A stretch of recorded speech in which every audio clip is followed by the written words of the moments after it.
Coming up next on This Week in Torrance, Toyota stops the sales and manufacturing of some models. We'll tell you why. And a project promises to bring life to a list of names. Then if you're looking to end the clutter in your home, we'll tell you how. And a new location promises lots of not-so-new merchandise. These stories and much more are just seconds away. Your local news starts right now.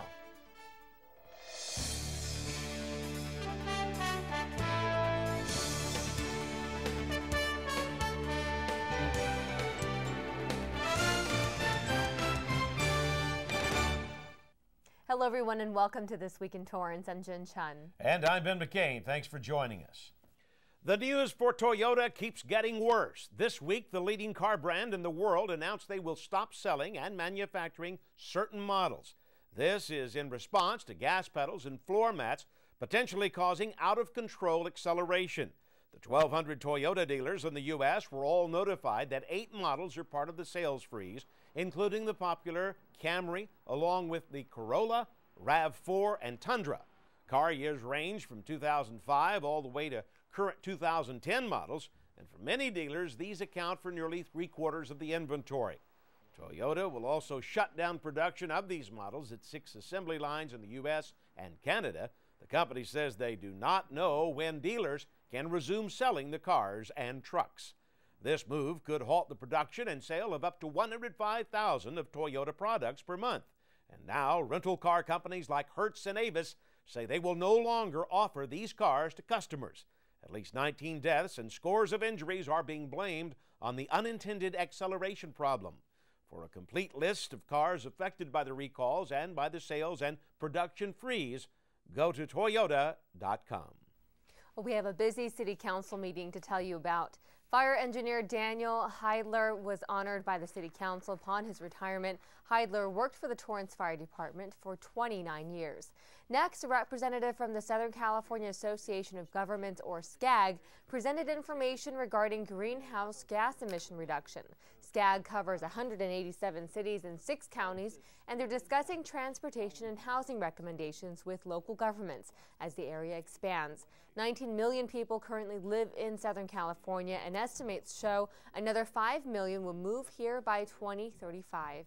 Later, council approved the design, funding, and sale of property associated with 1.2 acres on Lomita Boulevard between Anza and Catherine. The Torrance-owned area was not landscaped, but when the city decided to turn it into a park, some residents balked because they had fences built on the land. Council has resolved the issue. Some will return the property to the city, which will remain part of the park, and other homeowners can buy the property where their fences reside at a cost of $20 per square foot. They can transact that amount to the city in the event of a home sale. The park will be simple with a walking path, trees, and greenery. And finally, the city will ask the LA County Board of Supervisors to approve the consolidation of Torrance municipal and TUSD elections. The city will also hold its municipal election on June 8th of this year. On that date, residents will elect a mayor, 3 council members, a city clerk, and a city treasurer, all for 4-year terms. The candidate nomination period will open on Tuesday, February 16th, and will run until Friday, March 12th. Torrance business Pelican Products is contributing lights that are essential to the Haitian rescue effort. $100,000 worth of headlamps and flashlights will be sent to help and assist rescuers. Volunteers and emergency response teams. Emergency triage shelters are without lighting, so headlamps will allow doctors to treat patients in dark locations. Pelican cases are also being used to transport and carry supplies. And from good work to good news for Pelican. The lighting and container business has been named one of America's fastest growing companies by Inc. magazine. The annual list highlights U.S.-based, privately held, and independent companies with revenue that has significantly increased by millions of dollars. This is the second year Pelican has made the list. Speaking of donations, if you donated money to charities in the past, those charities have probably come a-calling recently.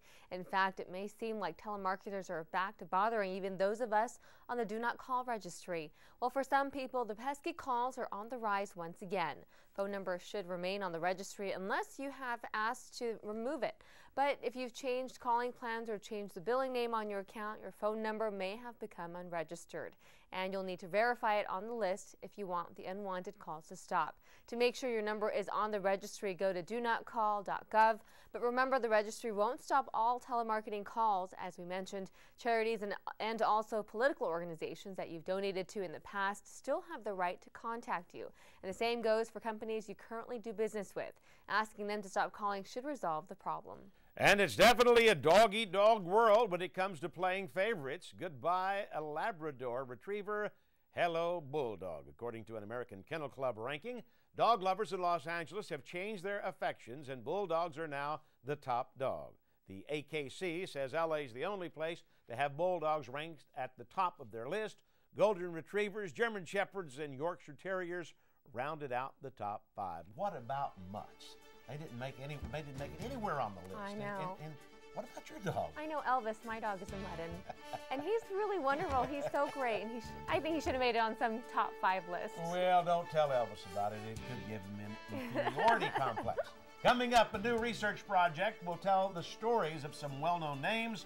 That's after the break. But first, here's a look at the current temperature outside.